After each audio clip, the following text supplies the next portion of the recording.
Hello, my name is Paul. I'm an auto transport broker, and today I'm going to talk to you about a common bait and switch technique that is used a lot in this industry.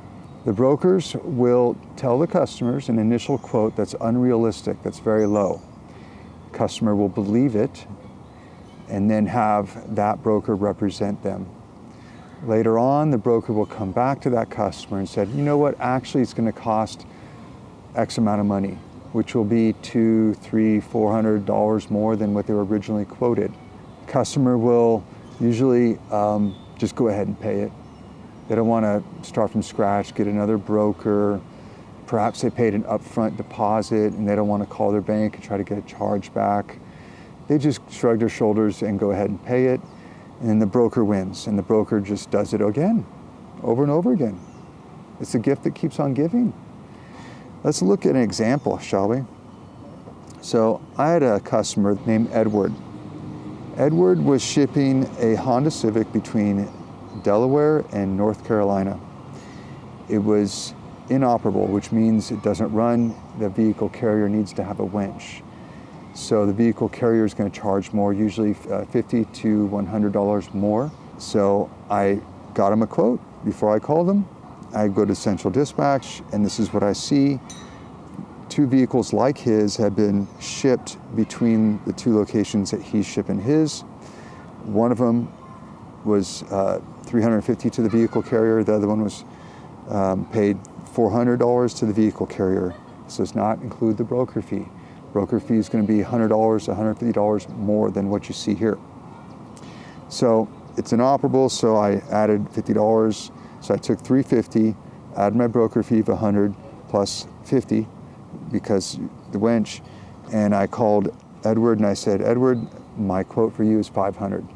His response was, oh, I got a quote for $250. And I thought, okay, I'm going to try to explain to Edward why this is an unrealistic low quote. I told them that if you take the broker fee out of that $250, that remains $150 that would be paid or offered to be paid to the vehicle carrier. He's not going to get picked up for that amount. No vehicle carrier that needs to use a winch is going to pick up your vehicle and travel 290 miles for $150. But he was insistent. He wanted that price. He fell in love with the low price. And I couldn't convince him, and I finally signed off. I said, hey, it's been nice talking to you. I honestly don't think you'll be picked up for that rate, but good luck. And then a couple days later, I checked to see if anybody posted Edward, and I saw the result that I thought I would see. He was posted for $300.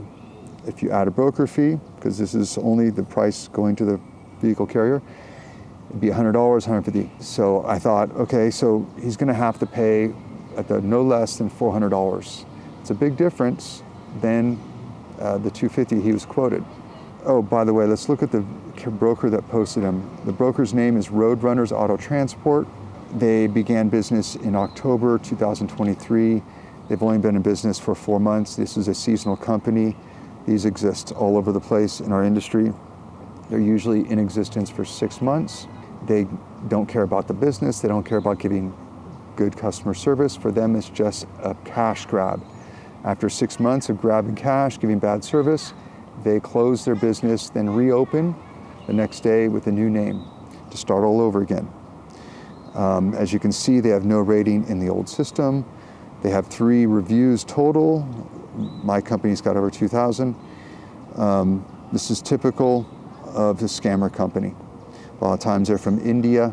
They have a foreign accent, maybe the former Soviet republics. The ones that I've encountered were mostly from India. Not to say that all Indian companies are bad, but by far the majority of the scammer companies are from India.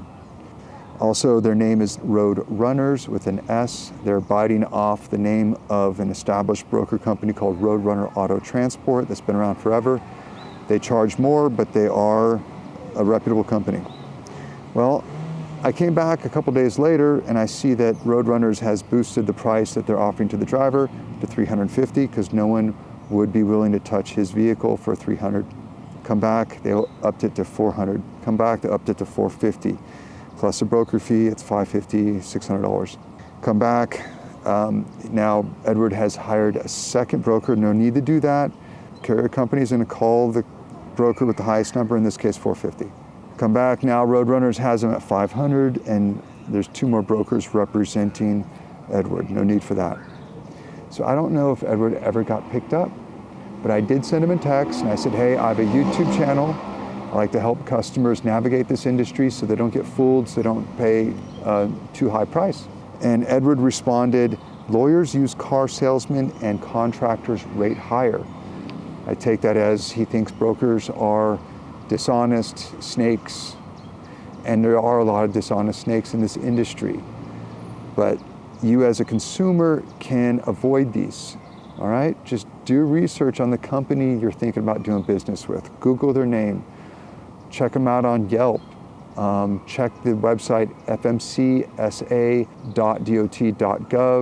You can find out how long they've been in business. Also, in your conversation with any broker, ask them good questions, gather if you can trust them. Are they trustworthy? Do you think they'll respond to your text, your phone calls, your emails? Do you think they'll give you good customer service? And also, don't pay an upfront fee, because once you pay an upfront fee, you have lost your ability to just walk away if you don't like their service or if you get a better price somewhere else. That's a lot today. Hope you learned a few things. Do not get the bait and switch. Do not get lowballed. Be smart. Well, Postscript. I finally talked to Edward. He gave me some information. He never ended up shipping his vehicle. It was such a hassle, so he went up and got it himself. One of the situations that he had was they kept on telling him it was going to get picked up, and they never arrived. They initially told him that they had a driver on standby, a driver waiting. That's always a lie. Brokers, we don't have carriers on standby just waiting for us to call them. They need to be moving 24 hours a day to be making money, so they can't just be waiting around. They charged Edward $100 up front before they secured him a driver. Like I said, never do that. Edward told me that he paid with his credit card, and that made him feel a little bit at ease because he knew he could charge back. So keep that in mind in the future. If you do pay one of these upfront fees, use your credit card so you can charge back if there's a problem. The broker who spoke to him had an Indian accent, and his name was John Bryce. A lot of these brokers with Indian accents, they have very typical English names. Jack Johnson, Mark Anderson, things like that. If you feel uncomfortable, just ask them, hey, is that your real name? If they insist on saying it's their real name, you can choose to believe them or choose not to believe them, and then go from there. Also, Edward said, hey, you can contact him if you have a question about his experience. I'll leave his contact information in the description below. And that's about it. Have a great day. My name's Paul. Bye-bye.